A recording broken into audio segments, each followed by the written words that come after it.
The cargo hold of the Meridian smelled like recycled air and engine grease, exactly the way Dax Merrick liked it. Simple, predictable, no complications. He ran his hand along the newly acquired salvage crate of quantum processors. He'd pulled from a derelict freighter near the Omicron belt and allowed himself a satisfied grunt. This haul would keep him in fuel and supplies for at least 2 months. The metallic clang from behind the supply shelves shattered his contentment. Dax's hand went instinctively to the plasma cutter on his belt. Not quite a weapon, but it would do in a pinch. He'd learned the hard way that Rust Harbor attracted the kind of people who'd slit your throat for a week's worth of rations. "Come out," he called, his voice rough from disuse. Living alone for 3 years had made conversation feel like a foreign language. "I heard you. Don't make this difficult." Silence answered him, broken only by the ship's ambient hum. "Then," Dax said quietly, addressing the ship's AI, "we have a stowaway?" "Confirmed," the AI responded in its clipped, androgynous tone. "Biosignature detected behind storage unit 7. Non-human. Juvenile. Minimal threat assessment." Juvenile. Wonderful. Dax rounded the shelving unit with the plasma cutter raised. Prepared for, he stopped short. The girl couldn't have been more than 16 or 17 by human standards. Though with aliens, it was always hard to tell. She was pressed into the corner, knees drawn to her chest. Her 2 large eyes reflecting the cargo hold's harsh lighting like twin moons. Her skin was a pale blue-gray, marked with delicate bioluminescent patterns that pulsed faintly along her arms and neck. Silver hair, matted and dirty, fell past her shoulders in tangled waves. She was Xylene. Dax recognized the species from his military days, though he'd never seen one up close. They were rare in human space, preferring their distant cluster worlds, and she was terrified. "Don't," her voice cracked. "Please don't send me back." Dax lowered the plasma cutter slowly, though he didn't holster it. "Back where?" "To them." Her bioluminescent markings flared brighter, a distress response he vaguely remembered from some briefing years ago. "The ones who bought me on Titan Station. I escaped during the transfer. I just need to get somewhere safe. Traffickers." Of course. Rust Harbor was a haven for every kind of bottom feeder in the sector. Dax felt a familiar tightness in his chest, the ghost of memories he'd spent 3 years trying to drink away. He'd left the military to escape making these kinds of choices. Help or ignore. Get involved or walk away. "How'd you get on my ship?" he asked instead. During refueling. The bay was busy. No one noticed. She hugged herself tighter. "I'm sorry. I was just looking for food." "I didn't mean to. You've been here 2 days," then interrupted helpfully. "She's consumed approximately 4 nutrition bars and 1 water pouch." The girl flinched at the AI's voice. Dax studied her for a long moment. She was painfully thin, her collarbone prominent beneath the torn fabric of what might have once been a decent tunic. The kind of thin that came from months of inadequate food, not days. "What's your name?"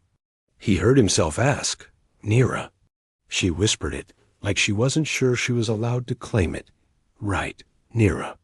Dax holstered the plasma cutter and ran a hand through his dark hair, already regretting what he was about to do. "Here's the situation. I don't do passengers. I work alone. Always have, always will. But I'm also not in the business of handing kids over to traffickers." Hope flickered in her strange, beautiful eyes. "So here's the deal," Dax continued, crossing his arms. "You can work off what you stole. Basic maintenance, inventory management, cleaning, whatever I need. Food and a place to sleep in exchange for labor. When we reach the next major station, we part ways. Clear?" Nira nodded so hard her silver hair bounced. "Yes, clear. I can work. I'm good at fixing things. My father was a ship's engineer before." She stopped abruptly, the light in her markings dimming. Before what? Before he died. The flatness in her voice told Dax not to push. He knew that tone. He'd used it himself often enough. Fine, come on. He gestured toward the door. Let's get you cleaned up. You smell like the waste recycler. Neera scrambled to her feet with the desperate eagerness of someone who'd learned to take any kindness offered before it could be retracted. She followed him through the narrow corridors of the Meridian, her bare feet silent on the metal grating. The ship wasn't large, modified cargo runner that Dax had retrofitted for solo salvage operations. Living quarters, cockpit, cargo hold, tiny engine room, and a bathroom barely big enough to turn around in. It suited him perfectly. Or it had anyway, before he'd acquired an unexpected crew member. Showers there. Dax pointed to the bathroom. Water's rationed, but you've got enough for a proper wash. There's a med kit in the cabinet if you need it. I'll find you some clothes that don't look like they've been through a trash compactor. Neera hesitated at the threshold, her fingers gripping the doorframe. Why are you helping me? It was a fair question. Dax had asked himself the same thing. Don't read into it, he said gruffly. I need the help. Can you need a ride? It's practical, but you could have just kid. Dax cut her off. Take the shower. Don't make me regret this. She disappeared into the bathroom, and moments later, he heard the water running. Dax leaned against the corridor wall and closed his eyes, wondering what the hell he'd just gotten himself into. Interesting decision, Captain, Ven observed. This directly contradicts your stated preference for isolation. Shut up, then. She's frightened, malnourished, likely traumatized. Are you prepared to... I said shut up. Dax pushed off the wall and headed for the storage lockers. He rummaged through his spare clothes, finding an old flight suit that would swim on her, but would be better than the rags she'd been wearing. The water shut off. A few minutes later, Neera emerged wrapped in a towel, her wet hair clinging to her shoulders. The bioluminescent patterns on her skin glowed softly in the dim corridor lighting, tracing elegant spirals down her arms. Dax thrust the flight suit at her, deliberately not looking at those markings. This'll have to do until we can get you proper clothes. There's a cabin across from mine. It's mostly storage right now, but there's a bunk. Make yourself at home. Thank you. Her voice was stronger now, steadier. I mean it. I'll work hard. I won't be a burden. Yeah, well. Dax cleared his throat awkwardly. We'll see. Get dressed. We've got inventory to sort before the jump to Freehold Station. As she disappeared into the cabin, Dax returned to the cockpit and slumped into the pilot's chair. Through the viewport, Rust Harbor sprawled in all its grimy glory, a patchwork space station that had grown like a tumor on the edge of civilized space. Setting course for Freehold, he told Ven. Standard route. No detours. Confirmed. Estimated journey time, 11 days. 11 days with a traumatized alien teenager on his ship.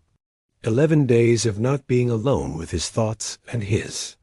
Whiskey and his carefully maintained emotional distance from the rest of humanity. Dax pulled up the nav charts and tried to ignore the small voice in his head that said he'd just made a mistake he wouldn't be able to undo. In the cabin across the corridor, Neera pressed her back against the closed door and allowed herself to breathe. Really breathe, for the first time in months. The human had helped her, not because he had to, but because he'd chosen to. She touched the fabric of the flight suit he'd given her. It was worn soft with use, smelling faintly of engine oil and something else, something distinctly him.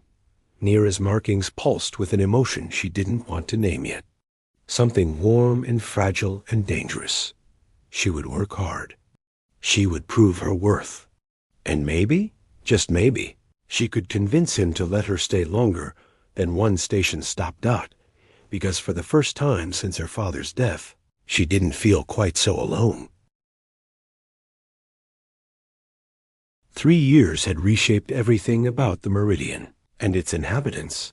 The ship itself bore the marks of dual occupancy, a second pilot seat installed in the cockpit, tools organized with meticulous care that definitely wasn't Dax's doing, and the faint scent of the Xylani tea Nira brewed each morning, replacing the stale coffee smell that had once permeated everything. Nira herself had transformed most of all. At 20 standard years, she'd grown into her features, her angular face now striking rather than gaunt. Her silver hair, which she kept in a long braid down her back, caught the cockpit lights as she leaned over the navigation console. The bioluminescent patterns that had once pulsed with fear now traced confident lines across her exposed forearms as she worked, dropping out of hyperspace in 3, 2, 1. Her fingers danced across the controls with the practiced ease of someone who'd spent 1,000 hours at that station. The Meridian shuddered slightly as it transitioned back to normal space. Through the viewport, the trading station Crossroads Prime materialized, a massive rotating wheel that served as the sector's primary commerce hub. Clean exit, Dax observed from the captain's chair, trying not to notice how competent she looked doing her job. Trying not to notice a lot of things about Nira these days. Nice work. You taught me well. Nira flashed him a smile that did uncomfortable things to his chest. When had that started? The smiles that made him forget to breathe? The way his eyes tracked her movements across the cockpit without his permission? The fact that her laugh had become his favorite sound in the entire damn galaxy? Then, get us a docking slot, Dax said, standing abruptly. Preferably in the cheaper section. We need to offload that salvage before the market price drops any further. Acknowledged. Docking Bay 47 assigned. A budget-conscious choice, as always. Captain, nobody likes a sarcastic AI, Dax muttered. I find that Nira appreciates my wit, Ven replied. Nira laughed. That sound again, and Dax fled to the cargo hold to prep their haul. Ignoring Ven's knowing tone, Crossroads Prime bustled with the usual chaos of a frontier trading hub.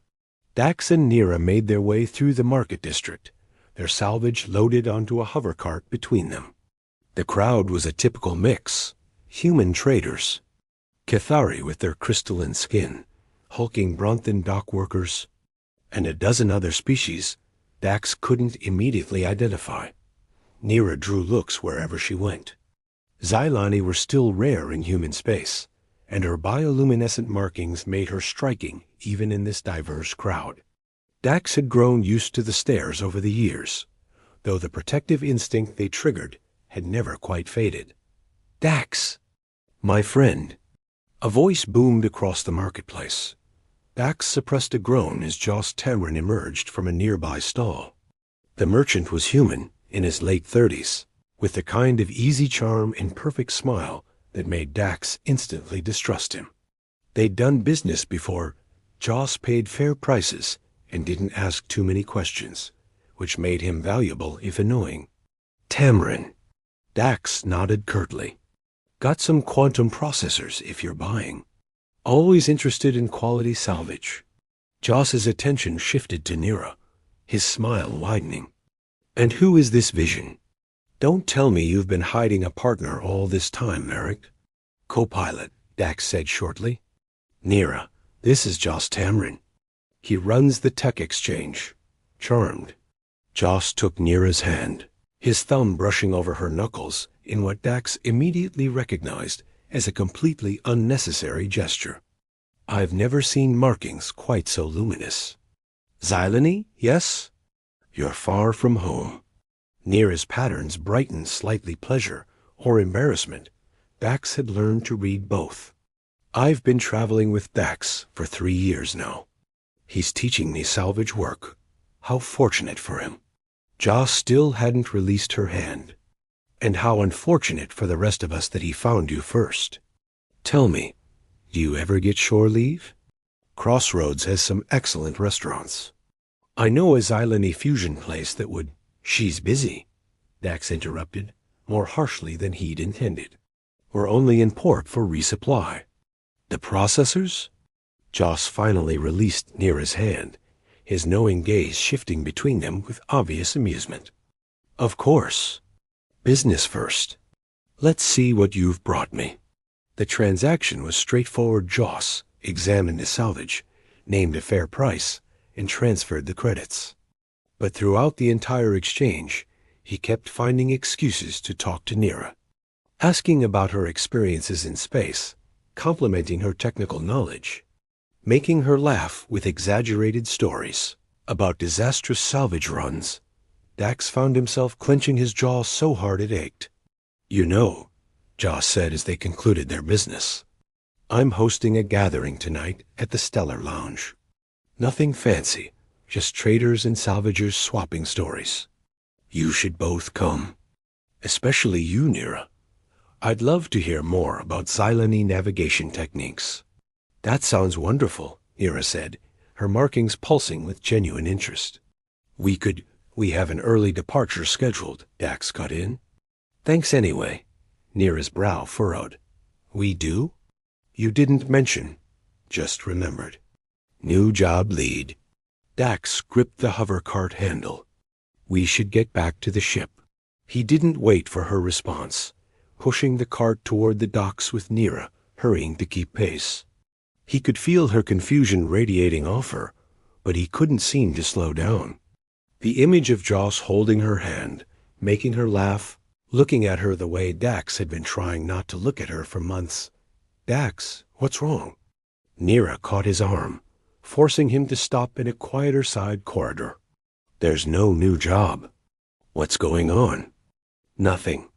I just don't like wasting time at parties. Since when? Last month you spent 6 hours at that salvager gathering on. That was different. How? Because Joss Tamron wasn't there looking at you, like he wanted to map every one of those glowing marks on your skin. Dax thought viciously. Because watching men flirt with you makes me want to break things. And I hate that I feel that way. Just drop it, Neera. Her markings dimmed hurt.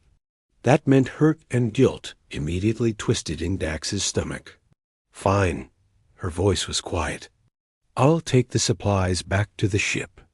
You clearly need some space. She took the hover cart and walked away, her spine straight, leaving Dax standing alone in the corridor, feeling like the galaxy's biggest asshole. Well handled. Captain. Ven's voice came through his comm earpiece. Your emotional intelligence remains truly impressive. Not now, then. Observation. Your biometric readings suggest significant stress. Elevated heart rate, increased cortisol levels. Perhaps you should examine why Mr. Tamron's attention to Neera provoked such a strong response. I know exactly why, Dax muttered, slumping against the corridor wall. That's the problem. He found her later in the cargo hold, systematically checking their inventory with the datapad, her movements precise and controlled. She didn't look up when he entered. Neera, supplies are secured, she said, her tone professionally neutral. Fuel reserves topped off. I've logged the credits from the salvage sale. We can depart whenever you're ready. I'm sorry. The words felt rusty in his mouth. I was an ass back there. You were. She finally looked at him, her strange eyes unreadable. Why? Dax opened his mouth, then closed it. What could he say? That watching another man flirt with her had made him realize exactly how deeply he'd fallen. That he'd spent 3 years telling himself his feelings were protective and paternal when they were anything but. That the age difference and power dynamic and the fact that he'd found her as a terrified teenager made everything he felt inappropriate and wrong? I don't know, he lied. Neera set down the datapad with deliberate care. Do you want me to leave? What? No. Why would because something's changed? You've been different lately. Distant. If I've done something wrong, if you don't want me on the Meridian anymore, just tell me. I'm not a child. I can handle it. You haven't done anything wrong. Dax scrubbed his hands over his face. It's complicated, then uncomplicated. She stepped closer, her bioluminescent marks brightening with emotion. We've been partners for 3 years, Dax. I thought we could talk about anything. Partners. The word stabbed through him. Because she meant it professionally, and he'd started thinking of it as something else entirely without meaning to. Dax struggled for words that wouldn't reveal too much. I saw how Joss looked at you, and I realized that you're going to want things eventually. A normal life. Someone your own age. Not stuck on a salvage ship with you? Nira's markings flared brilliant blue-white. You think I want to leave? Don't you? Eventually? Dax forced himself to meet her eyes. You're 20, Nira. You should be out there experiencing things. Not playing co-pilot to a washed-up. Stop. She closed the distance between them, and suddenly she was right there, close enough that he could see the intricate patterns of light pulsing under her skin. Stop deciding what I should want. This is exactly where I want to be. Nira, with you, she continued, her voice dropping lower. I want to be with you, Dax. I have for a long time now. The cargo hold seemed to tilt. You don't mean that. Not the way. Don't tell me what I mean. Her hand came up to rest against his chest, right over his heart. I know exactly what I feel. The question is what you feel. Dax caught her wrist gently, meaning to push her away, meaning to do the right thing. But his traitorous thumb brushed over her pulse point, feeling her heartbeat racing as fast as his own. This is a bad idea, he said hoarsely. Why? Because I'm 15 years older than you. Because I found you when you were a scared kid. Because I'm supposed to be. He couldn't finish the sentence. Supposed to be what? My guardian? My teacher? Nira's free hand came up to cup his jaw, her touch sending electricity through his nerve endings. Maybe you were, once. But that's not what we are anymore. And you know it. She was right. God help him, she was right. Somewhere along the way, everything had shifted. The student had become a partner. The frightened girl had become a woman who could navigate through asteroid fields and negotiate with merchants, and look at him with eyes that held feelings he had no right to return. I can't, he started, but the words died as she rose on her toes, bringing her face level with his. Tell me you don't feel it too, she whispered, her breath warm against his lips. Tell me I'm imagining this thing between us, and I'll never mention it again. Dax's control, already frayed, snapped completely. He couldn't tell her that, because it would be a lie. He felt it every damn day, the pull, the want, the way she'd become essential to him like oxygen. We can't, he managed, even as his hand came up to cradle the back of her head. Why not? Because he couldn't remember. Not with her this close, her markings casting soft light across both of them, her eyes holding his with an intensity that made his chest ache. Nira made the decision for them. She closed the final distance and pressed her lips to his dot. The kiss was gentle, tentative, nothing like the passionate declarations in Holonids. Just a soft press of her mouth against his, her fingers threading into his hair, her bioluminescent patterns flaring so bright, he could see them even with his eyes closed. For one perfect moment, Dax let himself have this. He kissed her back, tasting the sweetness of her, feeling 3 years of denied feelings crash over him like a wave. She made a small sound against his mouth, and it nearly destroyed him. Then reality reasserted itself with brutal force.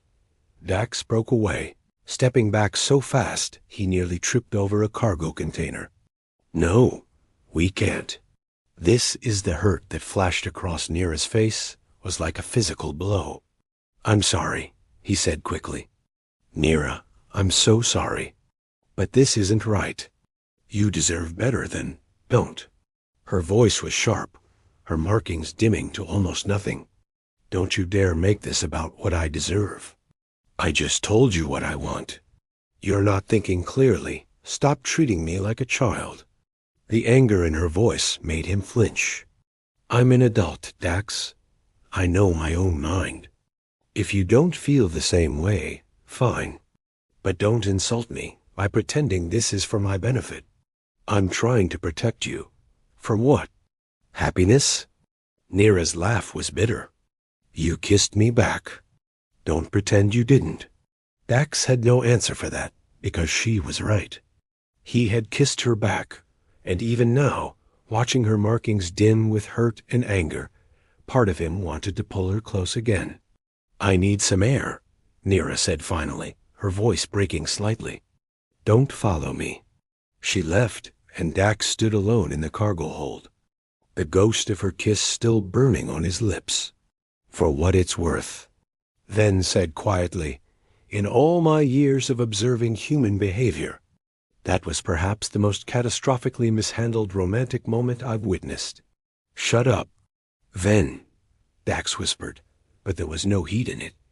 He'd just broken something precious, and he had no idea how to fix it.